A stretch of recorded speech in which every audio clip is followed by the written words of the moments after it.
안녕하세요. 신동일 꿈발전소 3일 경제독립TV 경제독립운동가 신동일 소장입니다. 3일 독립운동 그리고 3일 경제독립운동. 여러분 이제 나라는 되찾았지만 아직까지 나의 경제적인 자유를 못 찾았기 때문에 3일 경제독립TV와 함께 여러분 인생에 있어서 경제독립을 쟁취하는 그날까지 힘차게 달려가시길 바라고 3일 경제독립TV는 언제나 그랬듯 여러분의 지갑을 채워줄 수 있는 알차고 유익한 정보로 여러분과 함께 할 것을 약속드립니다. 이번 시간에는 30대부터 스마트한 자산관리 5원칙이라는 주제를 가지고 한번 신동일 소장의 견해와 함께 생각해보는 시간을 갖도록 하겠습니다. 사실 30대 시절부터 좀 제대로 된 자산관리를 한다면 경제독립을 이룰 수 있는 시간이 더 빨리 단축된다고 보여집니다. 참고 자료는 2020년 5월 20일자 조선일보 경제신문면에 실린 기사 내용을 읽어보면서 생각하는 시간을 갖도록 하겠습니다. 현명한 자산관리 5원칙이라는 기사가 나왔는데 먼저 우리나라 30대 가구의 자산과 부채 현황을 한번 살펴보도록 하겠습니다.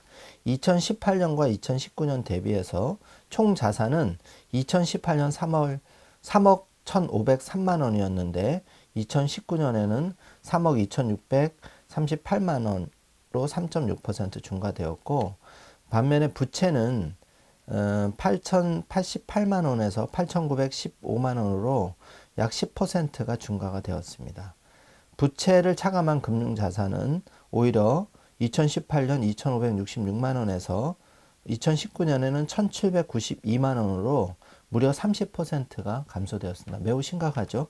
오히려 그 횟수가 늘어나면, 연도가 올라가면 금융자산이 늘어나야 되는데 오히려 감소가 되었고, 부채는 오히려 10% 증가되는 이런 안타까운 일이 벌어지고 있습니다. 바로 이 기사만 보더라도 부익부 빈익빈이 심화되고 가난한 사람들은 더 가난해진다는 것을 좀 알 수가 있는 것 같습니다. 30대 자산의 구성 비율을 살펴보면 지금 그 실물 자산이 이제 100이라고 봤을 때 한 6.2%고, 거주하는 주택이 41.5%, 주택 이외에 그가 19.4%, 저축은 17%, 전월세 보증금이 한 15%, 기타 실물 자산이 한 6% 차지하고 있고, 부자들의 자산 구성비를 비교를 해본다면은 부동산 비중은 52%에서 53%로 올랐습니다. 이것은 이제 경기가 어려울수록 부동산을 선호하는 부자들의 특성을 좀 알 수 있는 부분이고, 금융자산의 비중은 44%에서 39%로 줄었는데, 이렇게 된 원인에는 부동산으로 좀 자금이 옮겨간 부분도 있겠지만 펀드나 주식의 평가손이 발생하면서 금융자산이 좀 줄었다고 보여집니다. 코로나 사태로 주가가 폭락하면서 싼값의 주식을 사려는 개인 투자자들이 몰리면서 동학개미 운동이 불길처럼 번졌다. 증권업계에 따르면 동학개미군에는 주식 투자에 처음 뛰어든 30대 사회 초년생들이 상당수 포함되어 있다. 자산관리 전문가들은 30대가 한창 돈을 벌 수 있는 시기이기 때문에 주식이라는 고위험 투자군에 관심을 갖는 것이 큰 문제는 아니지만, 자산 형성기라고 할 수 있는 30대에 자칫 잘못된 자산관리 습관이 자리 잡을 수 있다고 우려한다. 30대에는 대부분 돈이 많지만 자산관리 방식을 어떻게 가져가느냐에 따라 향후 자산 증식이 편해질 수도 어려워질 수도 있는 중요한 시기라는 것이다. 투자증권 100세 시대 연구소에서는 30대가 스마트하게 SMART라는 5가지 자산 관리 원칙을 지켜나가는 것이 필요하다고 조언한다. 구체적으로 살펴보겠습니다. 자, 스마트의 S는 세이브, 악착같이 저축하자 이겁니다. 아이가 중학교 지나가기 전까지 되도록 맞벌이로 돈을 모아야 한다. 이렇게 이제 키워드가 나와 있고, 30대 사회 초년생에게 제한하는 저축 비율은 월급의 절반 이상, 학자금 대출 없는 경우에 반합니다. 절반 이상이다. 생활비 지출 상한선은 30에서 40% 정도이고, 사회 초년생 때부터 자녀가 중학교에 지나가기 전까지 15년 정도가 지출이 적어 인생에서 가장 많은 돈을 저축할 수 있는 저축의 황금기라고 하며, 힘들더라도 이 시기에 종잣돈을 집중적으로 모아야 한다고 말한다. 말했다. 신혼부부의 경우 외벌이로는 자산 축적이 어렵기 때문에 전문가들은 될 수 있으면 맞벌이를 해서 저축 금액을 늘려라고 조언한다. 맞는 말이죠. 지금 그 고등학교 시절 로 들어가면 학자금이 사실은 과외비도 많이 들어가게 됩니다. 그래서 상대적으로 중학생 그 자녀의 시절 그리고 이제 신혼부부의 경우가 제일 재테크 종잣돈을 모은 황금기라고 할 수 있습니다. 통계청에 따르면 지난해 기준 우리나라 신혼부부의 절반가량 47.5%가 맞벌이를 하고 있으며 부부의 연간 평균 소득은 7,364만 원 정도라고 합니다. 외벌이 부부는 4,238만 원에 약 1.7배 수준이라고 하는데 30대는 시장에서 가장 많이 원하는 고용 연령대라는 점에서 맞벌이에 유리합니다. 전업주부였던 경우 40에서 50대에 비해 일자리를 구하기도 쉽고 급여 수준도 높은 편입니다. 가구주 소득의 경우 30대보다 40, 50대가 훨씬 많지만 맞벌이 부부의 연평균 소득은 40대는 7,425만 원과 거의 차이가 없습니다. 두 번째, 미디엄입니다. 중수익 추구, 리스크 큰 상품에 올리는 금물. 매우 중요한 말이죠. 돈을 악착같이 모으기만 해서는 자산 축적을 극대화할 수가 없습니다. 당연하죠. 정기예금이나 적금으로만 종잣돈을 차곡차곡 모았다고 해서 그 금융자산이 1%대 그 금리로서는 불어나지가 않습니다. 여기 바로 그런 기사가 나오죠. 돈을 악착같이 모으기만 해서는 자산 축적을 극대화할 수 없다. 은행 정기예금 이자가 연 1% 수준에 불과하기 때문이다. 연 1% 이자를 받으면서 자산을 2배로 불리려면 69.7년, 약 70년이 걸린다. 그렇다고 위험도 높은 주식 투자에 올인할 수는 없는 일이다. 전문가들은 30대에는 위험도가 너무 낮지도 너무 높지도 않은 적정 수준의 수익을 추구하는 투자 전략을 세워야 한다고 말한다. 자산 배분형 펀드나 인컴형 펀드, 타겟 데이트 펀드, TDF라고 하죠. 글로벌 리츠 등의 중위험 중수익 상품에 돈을 넣거나 주식, 채권, 대체 투자 등 자산 포트폴리오를 다양화하는 것이 중요하다. TDF는 투자자의 예상 은퇴 시기를 타켓 데이트, 목표 시점으로 잡고 해당 시점에 자산 가치가 최대한 불어날 수 있도록 자산 운용사가 알아서 돈을 굴려주는 펀드다.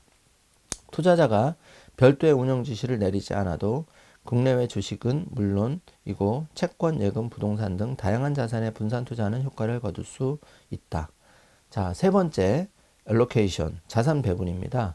주택 마련에만 열 올리지 말고 주식, 채권 등의 자산을 나눠라. 매우 중요한 말이네요. 지금 우리나라의 30, 40대는 사실 주택, 부동산, 아파트, 똘똘한 아파트에 올인하는 경향이 매우 많습니다. 이 기사를 잘 보시면 30대는 최근 주택 마련에 열을 올리고 있다. 통계청에 따르면 지난해 기준 30대 가구는 평균 3억 2,638만 원의 자산을 보유하고 있는데 주택과 같은 실물 자산 2억 1,931만 원 비중이 70%에 가깝다. 한국감정원에 따르면 지난해 30대는 전 연령대 중 가장 많이 서울 아파트를 매입 2만 691호 한 것으로 나타났다. 전문가들은 30대가 무리하게 빚을 내 주택 구입에 나서는 것은 자산 배분 측면에서 적절하지 않다고 입을 모은다. 한 가지 투자에 올인하면 경제의 환경 변화에 대응하기 어렵고 부자들의 자산 구성을 보면 금융자산 비중이 전체의 40에서 50% 선이라고 말하는데 30대가 참고할 만한 것은 국민연금의 자산 배분 구성비입니다.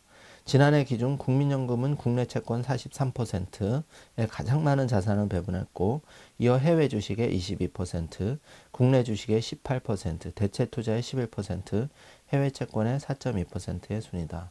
해외 채권 대비 이제 국내 채권이 좀 더 금리가 높고 그 다음에 그 해외 주식이 22%라는 거는 국내 주식 18%에 비해서 해외 글로벌 우량 주식의 투자처가 더 좋은 수익률을 당연히 냈기 때문에 그렇게 된 것이죠. 그래서 국민연금의 그 포트폴리오를 참고하는 것도 매우 중요합니다. 그리고 부동산 똘똘한 내 집 한 채는 구입하는 전략을 추구하되 일정 20에서 한 30% 자기의 수준에 맞는 병행 투자를 하는 게 중요한 거죠. 자산 배분 차원에서는. 지금 일례로 이제 아마존 주식 같은 경우에는 3월 초 금융위기가 왔을 때 $1,600까지 떨어졌다가 지금 $2,500 선을 바라보고 있으니까 그런 것을 좀 생각해 볼 필요가 있을 것입니다. 자, 네 번째, 리타이어먼트, 은퇴를 대비한다. 입니다. 연금저축은 30대부터 시작해야 한다. 적은 돈을 오랜 기간 납부하면 장기 투자 효과를 극대화하는 것이 중요하기 때문인데 30대 가구 연간 평균 소득의 5%, 300만 원은 30년간 연금저축으로 적립하면 연수익률 5% 가정 시 2억 원 가량이 연금자산을 만들 수 있다. 이게 사실 쉬운 일은 아니죠. 5%를 만드는 게 쉬운 일은 아닌데 만약에 2억을 만들 수가 있다면 매월 그 100만 원씩 200만 원씩 만약 인출한다고 하면 2,400만 원이거든요, 연에. 그러면 10년이면 이제 2억 4천이 되는데 결코 적은 금액이 아닙니다. 그래서 30대부터 그 연간 평균 소득의 5%, 그러니까 300만 원이면 매월 30만 원 정도 되는 금액이거든요.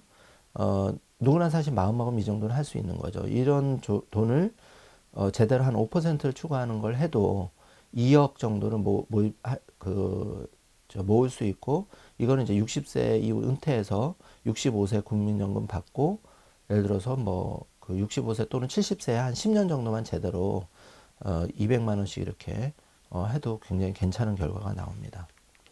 마지막으로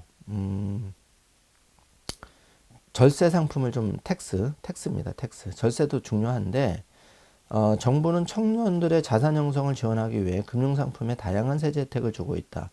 먼저 청년 우대형 주택 청약 종합저축, 이거 계속 3.1경제독립TV에서도 강조했는데, 청년 우대형 주택 종합저축은 연소득이 3천만 원 이하면서 19세 이상 34세 이하인 무주택 세대주가 가입할 수 있고, 이 상품은 국민주택과 민영주택에 모두 청약할 수 있으며 2년 이상 가입하면 우대금리 혜택과 함께 이자소득 비과세 연간 납입금액의 40% 내에서 소득공제 혜택을 받을 수 있다.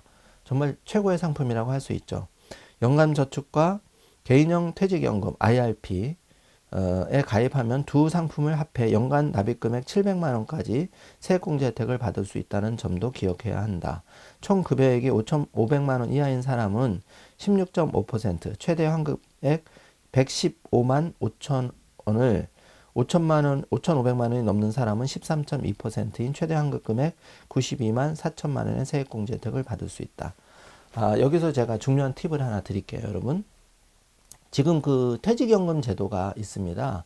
옛날에는 이제 퇴직금 제도가 있었는데 2006년 이후부터 이제 정부에서 퇴직연금 제도가 도입이 되면서 그런 이제 그 은퇴 생활에 좀 실질적으로 도움이 될 수 있는 연금저축 제도가 도입이 됐는데 이제 간단하게 요거는 다음 시간에 한번 좀 집중적으로 좀 다뤄봐야 될 내용이지만 약간의 팁을 드리면, 지금 여러분 회사에서 이제 여러분이 그 퇴직했을 때 퇴직금을 갖다가 DBDC, 주로 DB형으로 이제 적립을 해서 확정급여형이라고 합니다. DB형은.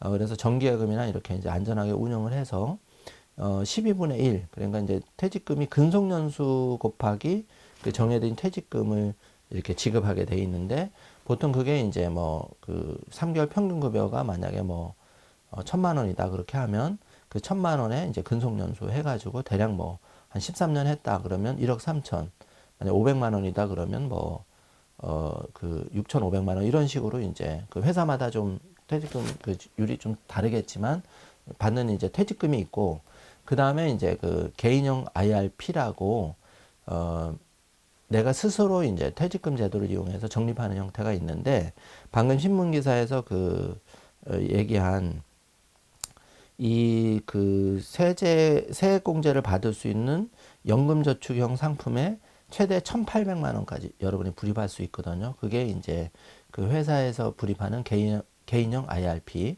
플러스 보험회사에서 연금저축이라는 제도가 있어요. 거기다 불입하시는 거와 합쳐서 총 불입 한도가 1,800만 원까지 불입하실 수가 있고, 내 노후 자금을 위해서. 그리고 정부에서 세제 혜택을 주는데, 그 세액공제라 그래서 여기 지금 이게 적은 금액이 아니에요. 5,500만 원, 그 총급여가 5,500만 원 이하인 사람은 그 700만 원까지 세액공제를 받는 걸 계산했을 때 여러분이 실제 돌려받는 금액이 115만 5천 원이면 굉장히 큰 금액을 돌려받는 겁니다. 그리고 그 연봉이 5,500만 원이 넘는 분도 13.2%, 약 92만 4천 원. 그러니까 이것만 제대로 해도 1년에 100만 원에서 한 120만 원 가까운 돈을 그 돌려받는 거. 그러니까 급여를 한번 보너스를 받는 효과가 발생하면서 여러분의 퇴직 자금도 계속 불어나게 돼 있거든요. 그래서 이 제도를 여러분 꼭 활용하시길 바랍니다. 자, 정리하겠습니다. 30대부터 스마트하게 스마트해라. 그래서 이제 SMART 그 머리 글자를 따서 그렇게 되면 100세까지 사실 든든하다. 내가 큰 부자는 되지 않아도 적어도 한 2, 300만 원 정도의 생활 자금을 쓰면서 노후의 그런 취미 생활도 즐기고 할 수 있다는 거죠. 적어도 비참하게 되지는 않는다는 얘기인데 정리하면 스마트 S, 그러니까 5가지를 기억하자는 건데 스마트 S는 세이브, 악착까지 저축하자. 두 번째, 미디엄, 중수익을 추구하자. 우린 너무 공격적이죠. 또 부동산에 올인하는 게 아니라 집은 장만하되 아까 그 기사에서 봤듯이 300에서 한 600만 원 정도는 연간 300에서 600만 원, 월 30에서 한 50만 원 정도는 아무리 어려워도 저축할 수 있다. 그 자금을 중위험 중수익으로 좀 자산 배분을 하자. 국민연금에 포트폴리오에 참조하자. 해외 주식이 20% 이상 투자를 한다 그랬죠. 그리고 국내 채권도 한 40% 비중이 있는 거고요. 그 다음에 세 번째, 얼로케이션. 골고루 배분하자. 제발 부동산에 쏠리지 말고 해외 우량 주식, 또 국내 우량 주식, 그 다음에 국내 우량 채권, 해외 우량 채권에 좀 골고루 담자. 네 번째가 노후 대책을 좀 세우자. 그래서 그 연금저축은 30세부터 시작해서 퇴직하는 빠르면 45세도 있겠지만 대부분 50대 전후 60세까지 이제 정부에서 또 이렇게 정년 많이 늘리고 있지 않습니까? 그래서 60세까지 하면 작게는 20년에서 길게는 30년만 매년 한 300에서 600만 원 정도 저축을 해도 노후가 충분히 든든하다. 한 2억에서 4억 정도 노후 자금을 충분히 마련할 수 있다. 그리고 중요한 5번째, 텍스, 세제 혜택인데 여러분 1년에 내 그 노후 자금용으로 1,800만 원이면 12개월로 나누면 사실 얼마입니까, 여러분? 한 100만 원 조금 더 저축을 하신다면 700만 원까지 세액공제를 받을 수 있는데 이게 무려 연말정산에 돌려받을 수 있는 그 환급액이 연봉이 5,500만 원 이하일 경우에는 115만 원, 5,500만 원 초과임인 경우에는 92만 원까지 돌려받으니까 정말 스마트한 5가지 30대부터 준비하는 이 자산관리, 똘똘한 자산관리, 현명한 자산관리를 반드시 실천하시길 바라겠습니다. 여러분 끝까지 시청해서 감사드리고 3.1경제독립은 TV는 여러분에게 호주머니를 계속 여러분 지갑을 빵빵하게 채워줄 수 있는 알찬 정보를 계속 제공해 드리도록 최선을 다하겠습니다. 화이팅! 힘내시기 바랍니다. 시청해 주셔서 감사합니다.